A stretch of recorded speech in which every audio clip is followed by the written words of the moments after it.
James chapter 1. James, a servant of God and of the Lord Jesus Christ, to the 12 tribes scattered among the nations, greetings. Consider it pure joy, my brothers, whenever you face trials of many kinds, because you know that the testing of your faith develops perseverance. Perseverance must finish its work, so that you may be mature and complete, not lacking anything. If any of you lacks wisdom, he should ask God, who gives generously to all without finding fault, and it will be given to him. But when he asks, he must believe and not doubt, because he who doubts is like a wave of the sea, blown and tossed by the wind. That man should not think he will receive anything from the Lord. He is a double-minded man, unstable in all he does. The brother in humble circumstances ought to take pride in his high position, but the one who is rich should take pride in his low position, because he will pass away like a wild flower. For the sun rises with scorching heat and withers the plant. Its blossom falls, and its beauty is destroyed. In the same way, the rich man will fade away, even while he goes about his business. Blessed is the man who perseveres under trial, because when he has stood the test, he will receive the crown of life that God has promised to those who love him. When tempted, no one should say, God is tempting me, for God cannot be tempted by evil, nor does he tempt anyone.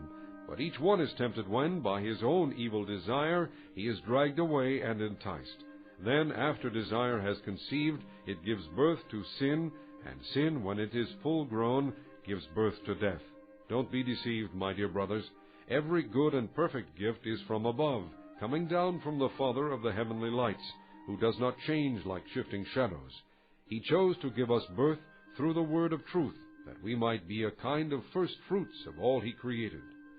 My dear brothers, take note of this. Everyone should be quick to listen, slow to speak, and slow to become angry, for man's anger does not bring about the righteous life that God desires. Therefore get rid of all moral filth and the evil that is so prevalent, and humbly accept the word planted in you, which can save you. Do not merely listen to the word and so deceive yourselves. Do what it says. Anyone who listens to the word but does not do what it says is like a man who looks at his face in a mirror, and after looking at himself goes away and immediately forgets what he looks like. But the man who looks intently into the perfect law that gives freedom and continues to do this, not forgetting what he has heard, but doing it, he will be blessed in what he does. If anyone considers himself religious and yet does not keep a tight rein on his tongue, he deceives himself, and his religion is worthless. Religion that God our Father accepts as pure and faultless is this: to look after orphans and widows in their distress, and to keep oneself from being polluted by the world.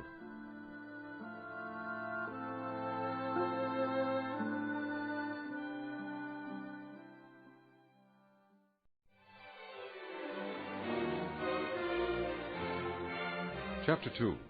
My brothers, as believers in our glorious Lord Jesus Christ, do not show favoritism. Suppose a man comes into your meeting wearing a gold ring and fine clothes, and a poor man in shabby clothes also comes in. If you show special attention to the man wearing fine clothes and say, "Here's a good seat for you," but say to the